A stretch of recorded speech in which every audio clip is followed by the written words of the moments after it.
Bismillahirrahmanirrahim. Assalamualaikum warahmatullahi wabarakatuh. Sampurasun, rampes. Alhamdulillah, dinten dinten Jumat kaping 22 Januari 2020 hiji.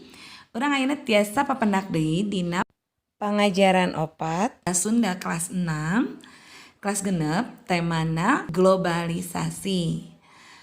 Mugia sadayana aya dina kaayaan sehat walafiat. Ulah hilap tetap jaga kesehatan, patuhi protokoler, ulah hilap deui salat 5 waktu. Saat acan dimulai, urang ngadoa heula sasarengan.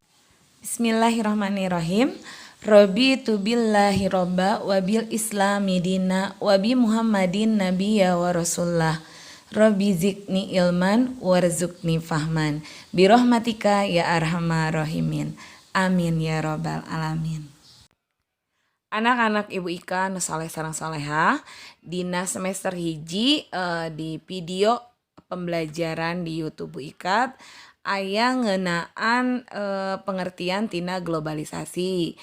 Dinten ieu Ibu Ika bade ngabahas ngeunaan teks deskripsi. Naon teks deskripsi teh, teras ciri-cirina kumaha serta ngeunaan pokok pikiran utama. Teks deskripsi nyaeta tulisan atawa karangan anu eusina ngadadarkeun atawa ngebrehkeun kagiatan indra. Naon we panempo, panguping, pangrasa, panyabak, pangambe, minangka hasil pengalaman.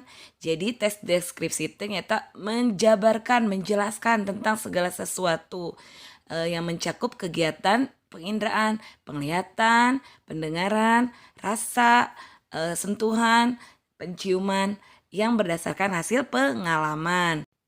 Karangan deskripsi oge nyaeta ngagambarkeun objek sajentre-jentrena. Maksudnya jadi karangan deskripsi ini menggambarkan objek dengan sangat sejelas-jelasnya dengan dijabarkan. Nah, ayeuna urang lebet kana ciri-ciri teks deskripsi. Nu kahiji, objek anu dibahas dina karangan deskripsi mangrupakeun objek nyata atanapi tiasa ditampi ku panca indera. Jadi di karangan teks deskripsi ini biasanya nyata bukan fiksi begitu. Yang kedua, objek dina karangan deskripsi dibahas secara rinci. Nu saur Bu Ika tadi dijabarkan secara jelas gitu. Tah nu katilu, anu maca teks deskripsi siga anu ningali atanapi ngaraos objek nu dibahas teh aya. Jadi karena nyata itu berasa ikut mengalami. Ayeuna urang lebet kana pembahasan nu kadua nyaeta nangtukeun pokok pikiran. Pengertian tina pokok pikiran nyaeta pokok pikiran nyaeta ide utama hiji paragraf.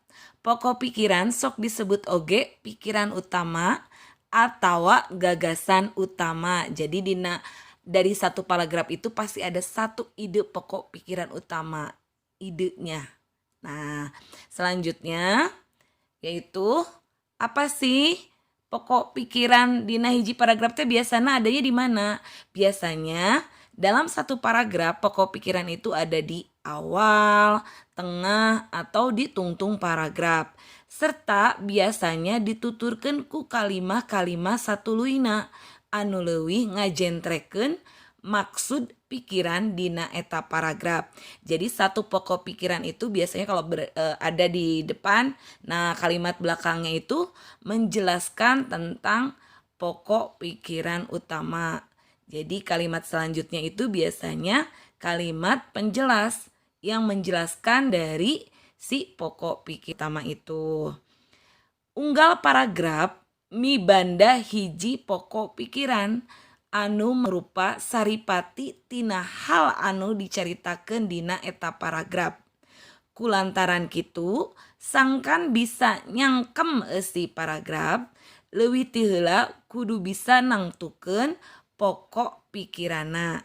Jadi dalam satu paragraf itu mempunyai satu pokok pikiran yang merupakan inti dari si paragraf itu. Karena supaya bisa nih kita memahami isi dari paragraf. Nah, supaya memahaminya kita harus bisa menentukan dulu pokok pikirannya. Anak-anak Ibu Ika Nusoleh Sareng Soleha, alhamdulillah pengajaran opat tema globalisasi dinten ieu Jumat Januari 2020 hiji kaping 22 parantos rengse ngeunaan teks deskripsi sareng kumaha carana nentukeun pokok pikiran utama. Mudah-mudahan anu didugikeun ngartos sadayana ulah hilap tetep jagi kesehatan. Mudah-mudahan ngertos. Ayeuna urang tutup ku doa akhir majelis. Subhanakallahumma wa bihamdika ashadu alla ilaha illa anta astagfiruka wa atubu ilaih. Bu Ika pamit. Nyukeun hapunten bila kalepatan. Wassalamualaikum warahmatullahi wabarakatuh. Sampurasun. Rampes.